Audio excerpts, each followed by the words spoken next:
very much, Ruth, for having me. I'm Kate Palmer. I'm a speech and language therapist, and I'm going to tell you guys about a bit of work I did a couple of years ago when I was working for the mainstream schools speech and language therapy team in London Borough of Ealing. And currently I'm working for Fairley House School, which is an independent school for children with specific learning difficulties and primarily dyslexia. So I was looking for a maths related project to do just because I like maths as a subject.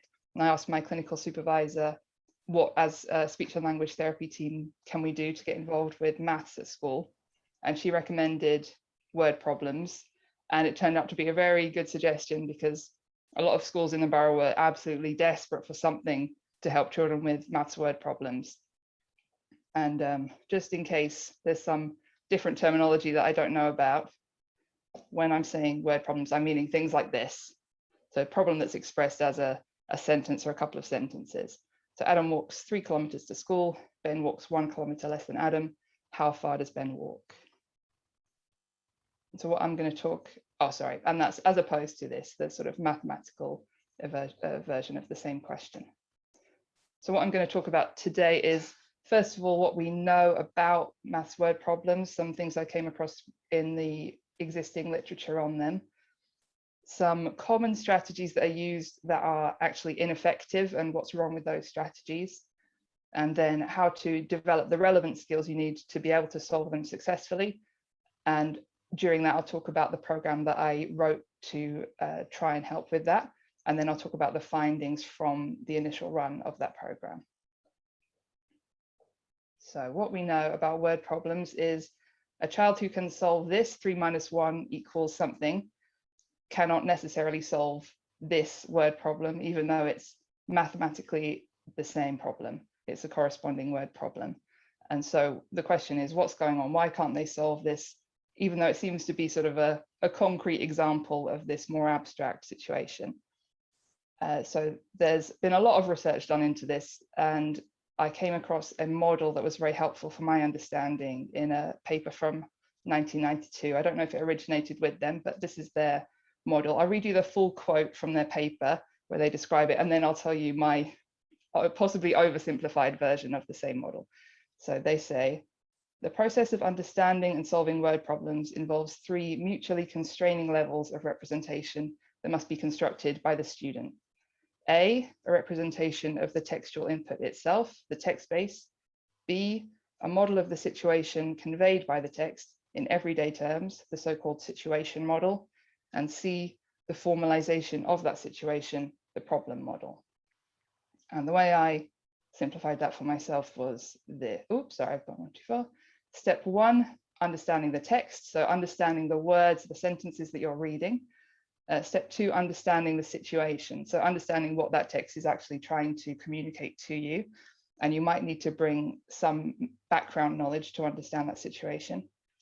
And step 3, modeling the situation mathematically. So being able to express that situation purely in terms of numerical relationships, turning it into something that a calculator can understand.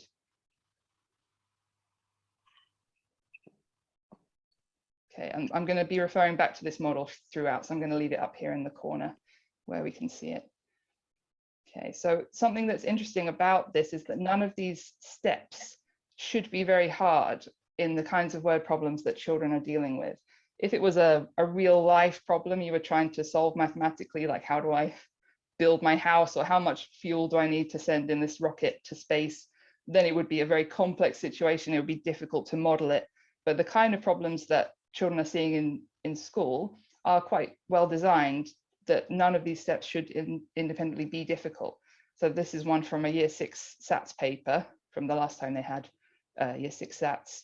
It says Ken is playing a game. He has 4,289 points. Then he scores another 355 points. Ken's target is 6,000 points. How many more points does Ken need to reach his target? So we can see from step 1, understanding the text, none of these are difficult words. They're short sentences, very simple. So the text itself is not difficult to understand. Step 2, understanding the situation. It's a very familiar situation for children playing a game, scoring points, trying to get a certain amount of points. It's not a difficult situation to understand. And step 3, modeling the situation. there's essentially no modeling is required. It's really just comparing numbers to each other. But nevertheless, children are having problems with these kinds of questions. So we're going to try and figure out what's going wrong. Where are they going wrong in these steps? And to do that, I'm going to look at common strategies that children use. So we'll go back to the Adam problem because it's nice and simple to read. Adam walks 3 kilometers to school. Ben walks 1 kilometer less than Adam. How far does Ben walk? A very common strategy you'll see children using with this, I'm sure you will recognize it, is called superficial reading. It's basically spot the numbers and add them together, or do a random operation to any numbers you can pull out from the text. So if we look at that on our model, what they've done is a very limited attempt at step 1. They've got just the numbers out of the text. They haven't attempted step 2 at all. They haven't made any attempt to understand the situation. And then they can't do step 3 because they don't have any situation to model. They've just sort of used a random model. Another very common method is sort of a more sophisticated version of this, the code breaking strategy, which is where you again find the numbers and then you look for certain key words and you say, oh, I know less is a code word, it means subtract. And then you create your model that way. So 3 minus 1, in this case, 3, 1, less, so 3, 1, and subtract. And as you might see, the very dangerous thing about this model, this method, is that sometimes it does work. And I think for that reason, sometimes it's actually taught explicitly by teachers to their students to use a method like this. But if we look at a very slightly varied version of this problem, if we just swap the names around, leaving all their code words intact, we make it Adam walks 1 kilometer less than Ben. 3 minus 2 no longer works. Adam is now the one who's walking the shorter distance. This 3 kilometers is now the shorter distance. We have to add 1 kilometer. So what's happened here when they're doing this method? They're trying step 1. They're getting some information from the text. But again, they're skipping step 2. They're not attempting to understand the situation.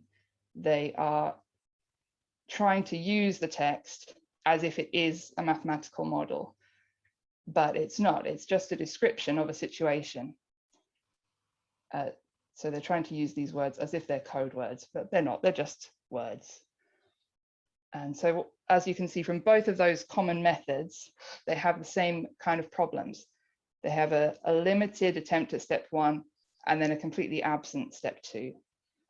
And there's some evidence in the literature to back up the idea that this is a very common type of problem that children experience with word problems.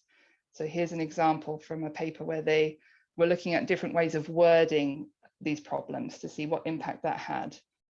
They've got the same problem here worded in 2 slightly different ways. So the first version, there are 5 birds and 3 worms. How many more birds are there than worms? And then the second version, there are 5 birds and 3 worms, same as before. How many birds won't get a worm? So I think we could agree mathematically these are describing the same situation. It just is a different way of expressing the same question. And they gave this to nursery children and first grade children and found that rewording this problem in this way caused a massive increase in their success on the problem.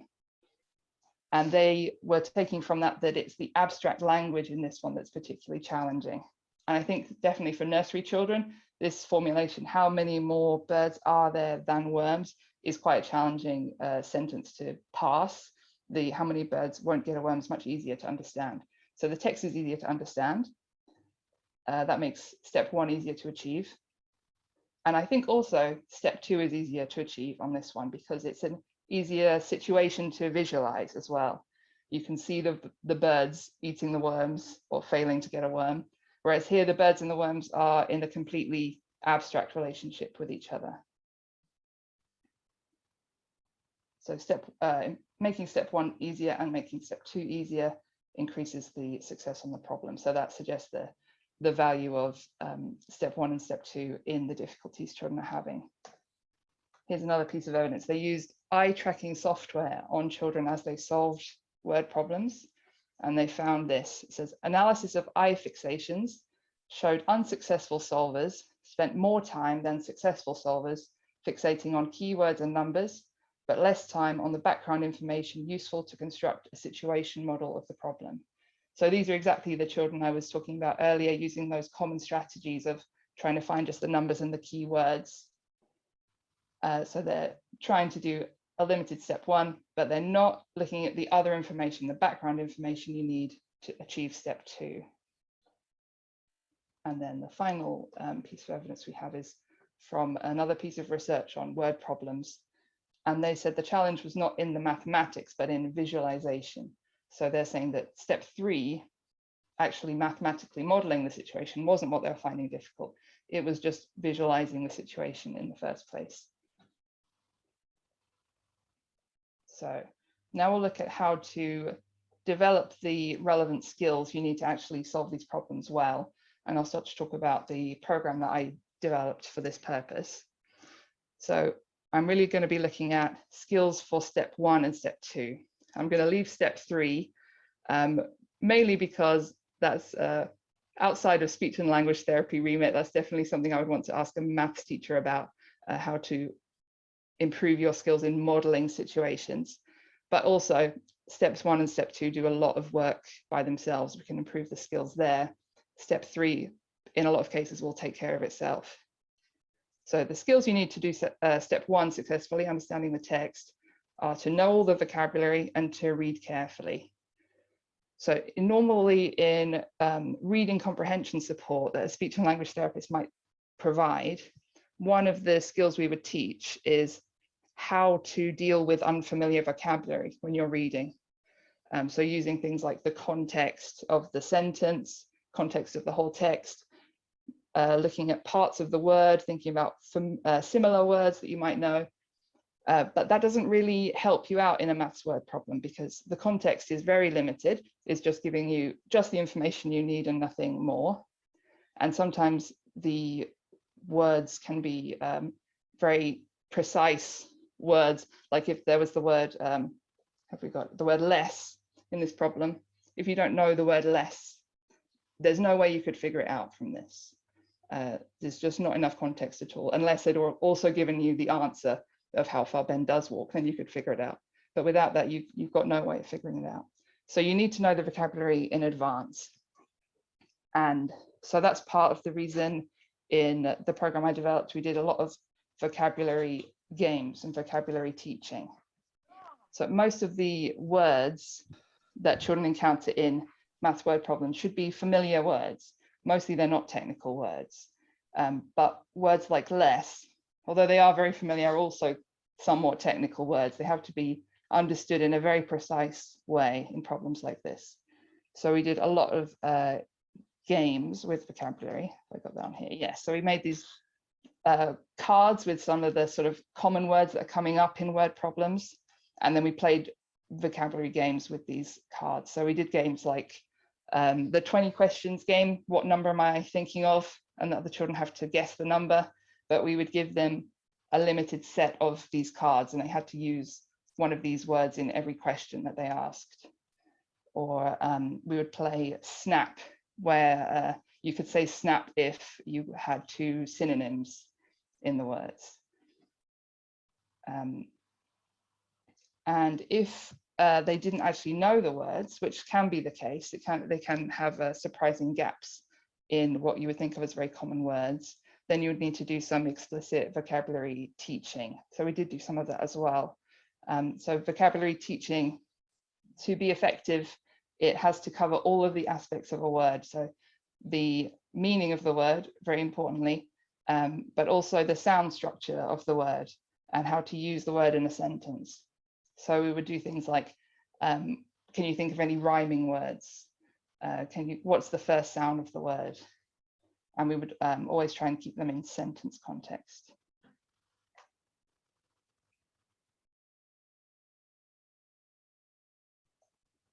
And then once we'd done some vocabulary and we were confident with the vocabulary, we would then look at sentences, because the other skill you need for step 1 is to be able to read closely, to be reading carefully. So this is an example inspired by the birds and worms question from that research paper.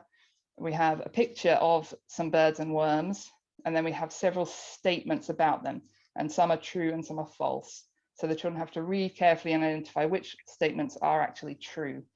And so what it requires them to do is to read carefully, because some of the sentences are very similar, like these first two are exactly the same, except for just the order of these two words. So they have to be able to deal with not only the vocabulary, but also the role it plays in a sentence, and very importantly, the way that the words are sequenced within that sentence, because it can completely invert the meaning of these words.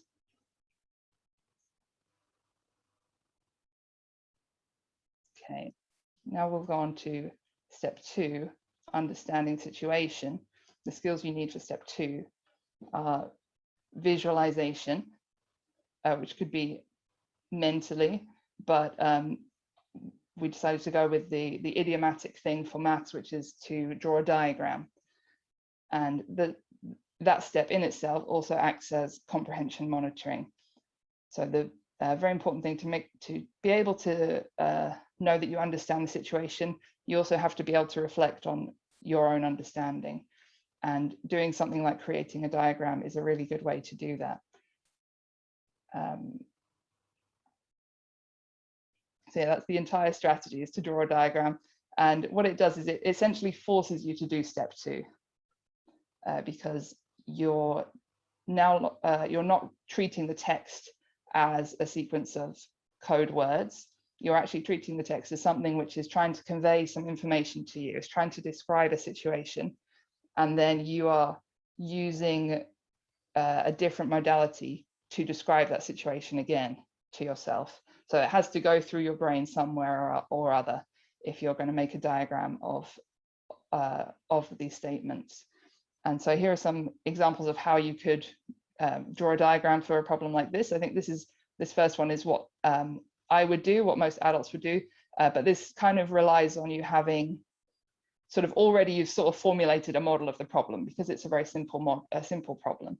So I'm already aware, I'm comparing two lengths. So I've kind of drawn them just as one line, and I'm comparing them on the same diagram. But a child might do something like this, where they're drawing Adam's walk and Ben's walk as two separate lines. And then they're showing the difference between them is 1 kilometer. And here's another one where they're doing the 3 kilometers. And then to show that it's one less, we've crossed one of them out. So the diagrams don't have to in themselves solve the problem. You don't have to be able to extract the answer from the diagram. What the diagram does is it makes sure that you have understood the situation, and it helps you monitor your own understanding of the situation. If you draw a diagram and something is clearly off, then you can use that as a prompt to go back to the question and make sure, did I actually read this properly? And the way that we worked on this in the program was to just get them to draw pictures that represented numerical information without any pressure of a question to solve or information to extract from the pictures. Just, can you draw a picture that accurately represents a situation? And then what we trained them to do to some extent was to make their visualizations diagrams or schematic rather than pictures. So it doesn't have to look like an orange or a banana. It has to just be something that indicates to you there's 10 of one thing and there's another thing which is half as many.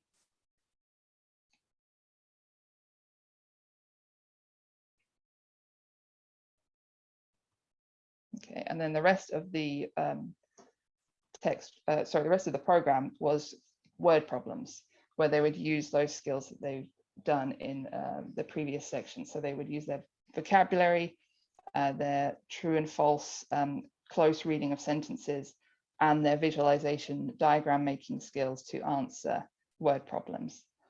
And I'll talk to you a bit about the findings from this. So we ran this in several schools in groups of 3 and 4 children.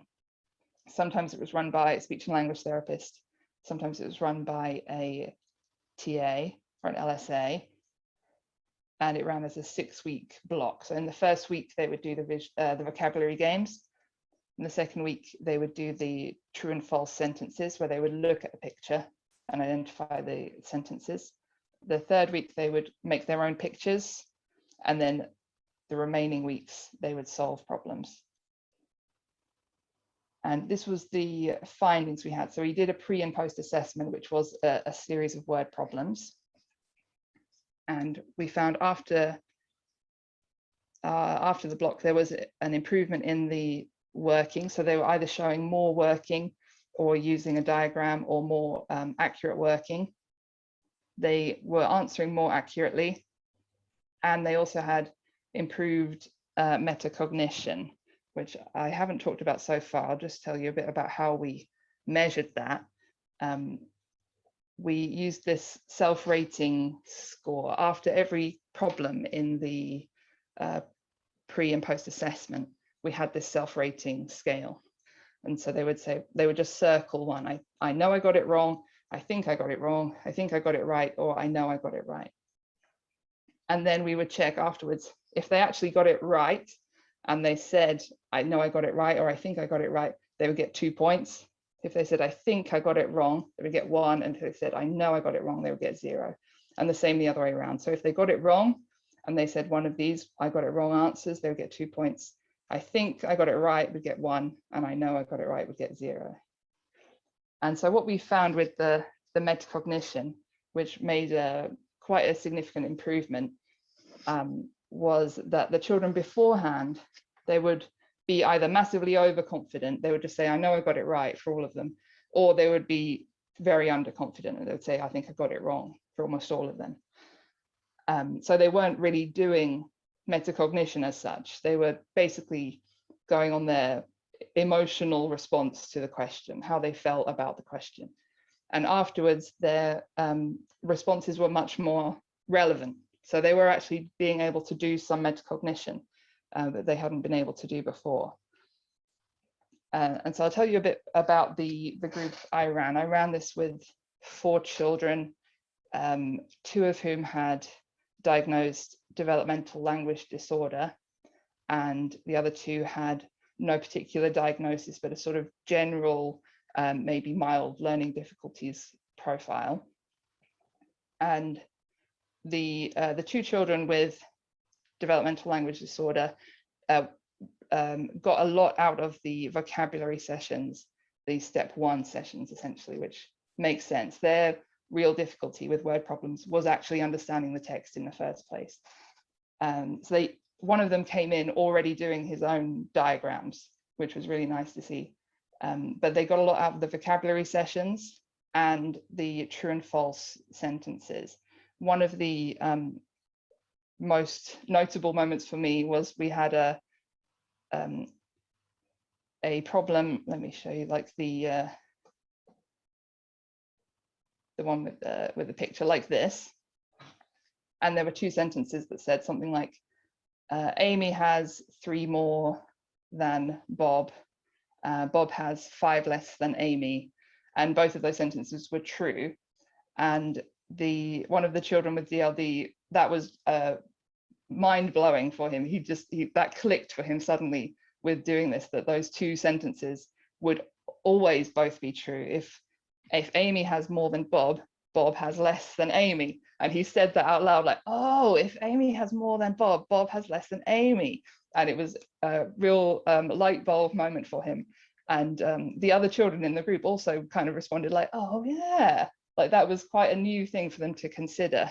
I think this is something that's really hard for a lot of adults to understand, is that that ability to move very fluidly between rephrased versions of the same mathematical problem, something we do all the time. But for a child with language difficulties, or a child with any difficulty with understanding a mathematical situation, those are 2 completely different sentences with no obvious connection at all. So it was really useful and really nice to see that looking at one picture and then identifying several different sentences could be true about that picture was really useful for these children. And the other children, the ones who had less language difficulties and more general learning difficulties, I was actually somewhat skeptical about including them in the group. I thought, who I'm imagining to be in this group is a child who kind of has good numeracy, and they're really just struggling with the fact that these problems are presented verbally. But those children actually got a lot out of the group as well. And a lot of it, I think, was around the metacognition. The drawing the diagrams step was the step that really helped them, I think. There was one child who, on the pre-assessment, scored 0. A lot of the questions he didn't attempt, and the ones he did attempt were seemingly random information he'd written down, not even really drawing anything from the question. And then afterwards, he had a significant improvement. He still didn't score very high, but it was a lot of an improvement from where he started. And I think what really helped him was drawing those diagrams as just a rudimentary comprehension monitoring strategy. I think there are a lot of kids going through school who don't have that sense of that feeling of, I don't understand, I should try and understand. I think because they're just used to not understanding. Like that's their normal, their baseline is not understanding. And either they don't recognize that that's a situation they should try and resolve, or they've long ago given up on the idea that that could be possible for them to try and understand. And so I think having a comprehension monitoring strategy, just like drawing something, is a really useful strategy for them to do. And that can also apply to other reading. It doesn't have to be just in maths word problems. That could apply to general reading comprehension, drawing what you think is going on, drawing what you think the facial expressions of the characters in the story would be a really helpful comprehension monitoring strategy for those children too. Okay. And the other metacognition strategies we did were just kind of drip fed through. We didn't have any particular session that focused on metacognition, but we would always talk through our thought processes, explain as we were demonstrating a problem, like what we know, what information we have. I don't know this, I'm going to try and find out this. So just thinking aloud, using the comprehension monitoring strategy. And then we also asked children to, for each session, design their own problems for the other children to solve, which I think is quite useful metacognitive activity. You have to think about what the problems are composed of, what you know and what you don't know, and what you want the other child to know or not know. I think that's about everything I needed to say. It's slightly earlier than I was planning to finish, but maybe we can go to questions now, and I'll remember